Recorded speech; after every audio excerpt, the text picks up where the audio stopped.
Hello and welcome to Bethan's Kitchen and Garden. You know when you've got a list of jobs to do and there's some that keep popping to the top because they're more urgent, and you keep thinking, oh, I'll do that one next, I'll do that one next, I'll do that one next, until you really have to do that one next. Well, I'm about to show you a case in point. I present here Exhibit A. I was meaning to build a cage similar to that one to go over my kohlrabi before they got to this stage, but I didn't get around to doing it, and now they are bursting at the seams. It's actually picking up the covering and pushing it off, which isn't ideal because we'll have those cabbage butterflies around very soon. So I'm going to get on and get that cage made, and I'll show you when it's all done. And voila! Here it is! Hooray! Hooray! I eventually got it done. It's funny how when you really have to do it, it gets done, isn't it? But there we are. That bit of wood there is really bowed, which is annoying, but I couldn't put it on the underneath one because then insects might get through the mesh, so I had to go on top, and I'll just have to live with it as it is. So that's those two done now. I do need to make a couple more, I think, for around the front, but those kohlrabi look like they're doing fine in there. I have taken a few leaves off the kohlrabi, and some of them I gave to the chickens, and some of them we'll have tonight. Right, let's move on to something else. My next job today is to plant out my Pongo beans. So I started them off in these cell trays, and they're not looking too bad. I could have let them grow on a bit longer before planting them out, but I'm away next week, so I figure they'll be better off in the ground. I'm going to put them next to hopefully what will be my climbing borlotti beans. So I'm just going to put them in this bed here and see how far we get to the radishes and celeriac. So I'll get on and do that, and I'll show you when I'm done. Here they are, all planted up. There was a couple that had only just started to break the surface, but I have put them in as well, so hopefully they'll be okay. There's them two there, and then there's this one here that's looking a bit ropey, but hopefully that will make it as well. I've got this lonely little cauliflower here. All its mates just sort of disappeared, really. This bed didn't do very well. It was meant to be full of cauliflowers and cabbages, but this one little survivor is all that's left. I need to get some Bacilla thoriensis or something, to like BT, that you can spray on the leaves, and it makes it it gives the butterflies indigestion so they don't lay their eggs on there. So I just need to do that. At the moment I'm checking it every day just to make sure that there's no eggs anywhere, and so far it's been okay, but I haven't seen many cabbage whites around either. So these 3 sweet corn I'm going to pot on into bigger pots, then they should be all right next week when I'm away. And these radish need harvesting, so once I've harvested these, I'll give the celeriac a water. Then I always lose whatever plant I put in that corner. I always lose it, but I don't know if it's something to do with this little creature here, because she does like to go ferreting around in the corners of my beds, so I need to cover this over.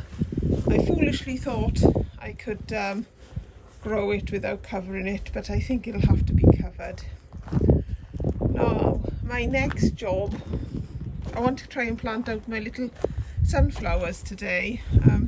They're called Little Leo, so they only grow about 45 centimeters. But I need to tidy up this bed, really. I've got I've got tulips dying off. That's fine, they can stay here. I want to take this plant out. It's just too big, really, for that bed. It just sprawls, and it looks untidy to me, so that's gonna go, as is this. I'm not really sure what this is, but it is a weed, so that's gonna go. So I'm gonna have a tidy up of here and maybe get some more plants in there. And I really need to move my set of shelves from out of here now, because it's getting really hot in this greenhouse and most of my overwintering brassicas are in there, and I think it's getting a bit too hot for them. They'll be better off in this corner here. I also need to get some glass to replace what's smashed. I've got 3 panes that need replacing, which is a pain, haha. But I'm not doing that today. So I'll get on with that and I'll bring you back when I'm done. So I've had a small tidy up of this bed. I left the brown tulips to just die back of their own accord, but I've taken quite a bit out, as it'll allow me to see where I want to put my lupins and my sunflowers. And I was thinking of putting foxgloves in here, but I don't think I am now, because I think there's quite a few that have self-seeded themselves there anyway. So we leave them as they are. And then my set of shelves have moved back outside, so I think that'll be better for the overwintering brassicas. I think it was getting a bit too hot, and now I've got a bit of room there, so I could plant up a couple more tomato plants and put them into their pots. We're almost about ready to drop this staging, but my tomato plants were around the front in my front greenhouse, and they grew and they were bashing against the top of the greenhouse, so some of them are looking a little bit worse for wear, where they were sort of didn't have room to grow as such. But they should come back, they should recover, and they'll be all right. So yeah, that's in here sorted, so pleased with that. Right, let's go and have a look at the spacing on those flowers. Another good thing about me sorting out this bed was I can now see the fresh tayberry growth. So this will be next year's tayberries. And what I want to do is, before they grow too big, I want to just feed them back under, so they grow up at the back of these rather than the front, because it'll just mean that they're not getting in my way when I'm harvesting the fruit from this year. So that was a good job there. I've planted them now in place. If you look hard enough, you can spot them in amongst the weeds, but there's the lupin, and then there's the sunflower that's been eaten by something, and then if we come along a bit, there's a lupin, and there's a sunflower that's not been eaten by anything. Then there's another sunflower, and there's another lupin. And if we come over to the main flower bed, that's sort of like in the centre of the garden, as it were, there's another sunflower, there's a lupin that actually seeded itself, but I'm not sure how well that's doing, in all honesty. I did have to move it because there's a load of borage plants around it. And then here's another sunflower, there's another lupin plant. Can you see a theme here? And there's another sunflower. So that's all of them planted up. One more job to do today. My last job for today is to decant last year's comfrey and nettle feed.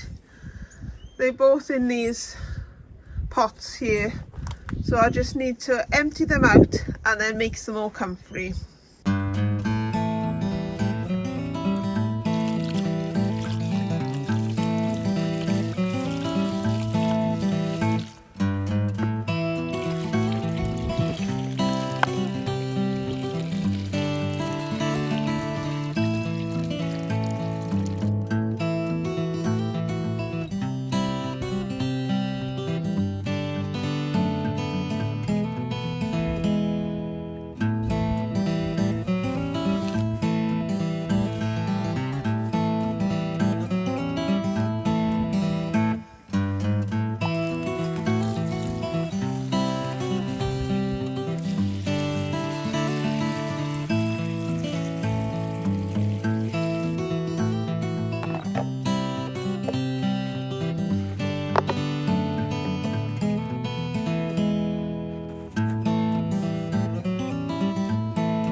I will have to leave the nettle tea for another day because I do not have enough containers to put the old nettle feed into. So that can wait for another day. But I'll do it as soon as I've got the bottles available. I just thought I'd show you where I keep my comfrey plants, which are right next to my compost heaps. I planted the comfrey here first, thinking that nobody uses this section because there's the farmer's field there, and then there's a hedge there, and the next field is there. So I thought, oh, this was a pretty safe space to grow some comfrey. And then I thought, oh, I know, I could put some compost heaps there. So I've done both really. And the comfrey I thought would have been squashed by the compost, but it seems to quite like it actually. It grows quite well here. The bees absolutely love it, and it's a really out of the way place to have a load of comfrey that just sort of sees to itself really. So yeah, that's where I keep my comfrey, and there's some nettles there, but I didn't plant the nettles obviously.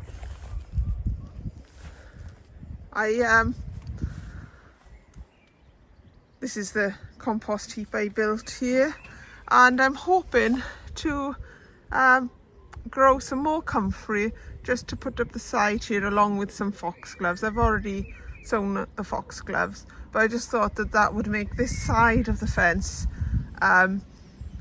more attractive for pollinators. So that's the plan very soon.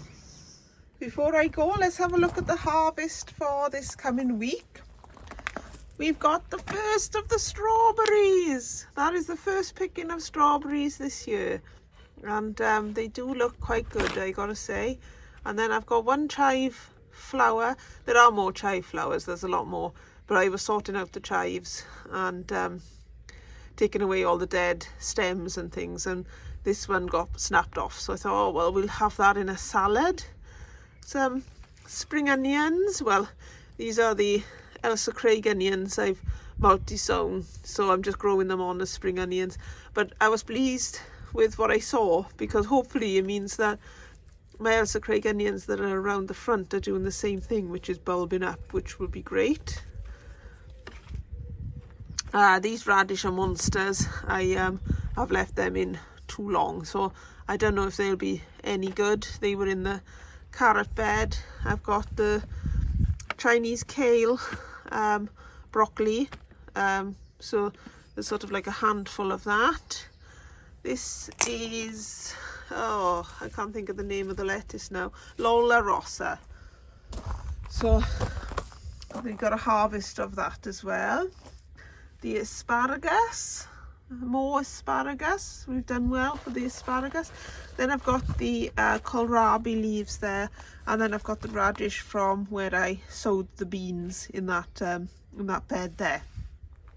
Well, that's it from me for today. Thank you for watching, and hopefully I'll catch you on the next one. All I can say about the work today is lovely job, and take care everybody.